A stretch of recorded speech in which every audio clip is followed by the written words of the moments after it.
So moment number 6, sticking with episode 3, later on in the episode, Creon and Haemon are starting to have a bit of an argument, and it's not looking too good at this stage. Now, at this point, Creon is again showing his stubbornness. He's not standing down, he's not understanding his son's point of view. And let's not forget, Haemon's point of view is, Dad, you're about to kill my fiancée, what are you doing? And Creon is not backing down. So you can kind of understand why Haemon's a wee bit annoyed at this point. Towards the end of this episode, there's a bit of back and forth, a wee exchange between Creon and Haemon. You will never marry her, not while she's alive. And Haemon's response is, then she will die, but her death will kill another. Now, this is insightful in the sense that it's showing a bit of foresight here, because Haemon is basically telling Creon that if he continues down this path, if he continues making this decision here, then it's not only going to result in Antigone's death, it's going to result in other deaths as well. And Creon, at this stage, he is quite blind. He's not thinking about the bigger picture. He's thinking solely about the fact that Antigone has broke this law. He's not thinking about why she's broke the law. He's not understanding that. He is thinking that he's acting in the best interest of the state, and he's forgetting about his family. Towards the end of the episode, Haemon says, and you will never see me, never set eyes on my face again. Rage your heart out, rage with friends who can stand the sight of you. Which sort of shows at this point that Creon's beginning to feel quite isolated as King of Thebes. He's distancing himself from his family and his friends because of his actions, and he's not seeing that. Key moment number 7 for Creon comes in episode 4. Now, he makes a brief appearance in this episode. This is Antigone's death scene, and Creon is speaking to the guards about what he wants them to do. Take her away quickly. Wall her up in the tomb. You have your orders. Abandon her there, alone, and let her choose death or a buried life with a good roof for shelter. As for myself, my hands are clean. This young girl, dead or alive, she will be stripped of her rights, her stranger's rights, here in the world above. This is important because at this point I feel that Creon is saying that he wants Antigone to be tuned up alone and kind of distanced from Thebes, but actually what's Creon doing with all of his actions apart from tombing himself, blocking himself off from his family, distancing himself? There's a kind of nice symmetry there to what is physically happening to Antigone, but to what is happening in Creon's life, not only with the citizens of Thebes, but also with his family and friends as well. Also, Creon says she will be stripped of her rights, her stranger's rights, which sort of shows that Creon doesn't consider Antigone to be a citizen of Thebes because she's acted against the city, which again gives us a nice insight into that theme of loyalty to state, where Creon truly believes that if you do anything against your city, against your state, that you are no longer considered a citizen of that city.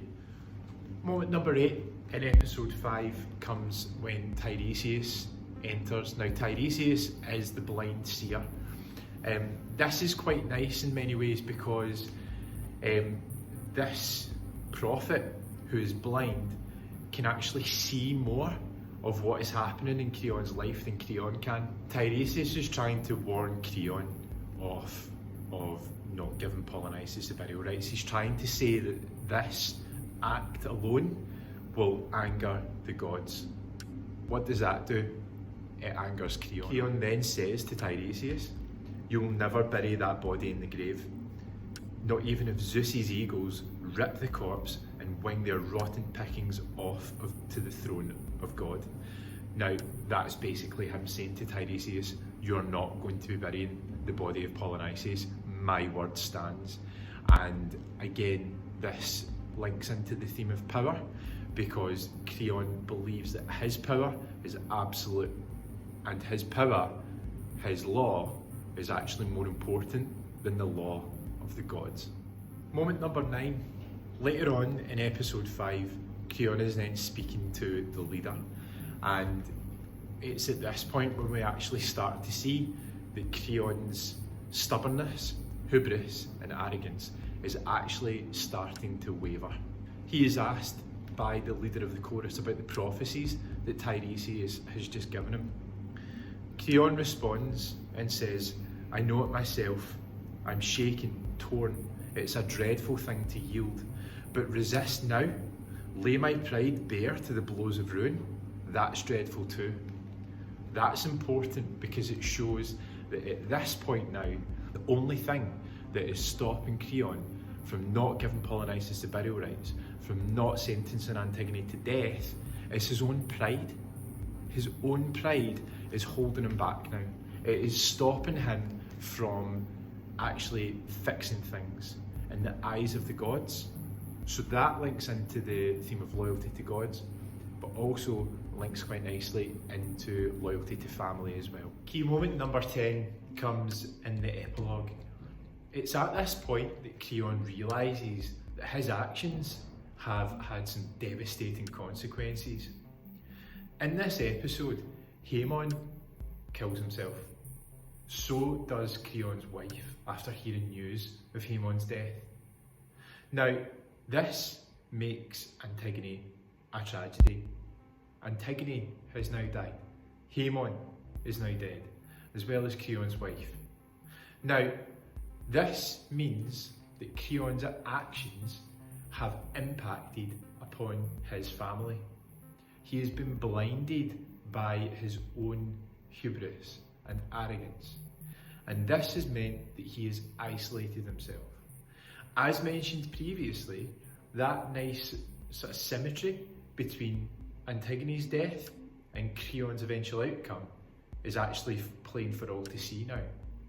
Now, in the previous moment, Creon started to realise that his stubbornness towards sticking towards the laws of Thebes were actually maybe not going to have great consequences. Now this has been realised, and Creon, towards the end of the epilogue, says, "And the guilt is all mine, can never be fixed on another man. No escape for me. I killed you. I, God help me, I admit it all." This is really important here, because this is us seeing Creon's full character arc. He's gone from a ruler who believes that absolute power is the only way to gain respect from the citizens of Thebes, to being this broken man with no family now, because he alone has destroyed his family with his stubborn view on how a state should be run and how a king should rule. This moment links into a lot of themes. You could say that it links into the theme of power, because now Creon has the power, he is the king of Thebes. However, at what cost? It's cost him his family. It's cost him his own sense of self. It also links quite nicely into loyalty to family, because now Creon sees the error of his ways. He's admitting that he was wrong and that his actions have led to the collapse of his family. So I hope you find this video useful. Obviously the 10 moments which I'm speaking about in relation to Creon are only 10 moments which I've pulled out to help you think about the text in a bit more depth. There are more moments within there, and I would encourage you to go and look at the text and to take out some of your own moments, as well as using the moments which I've highlighted in this video here.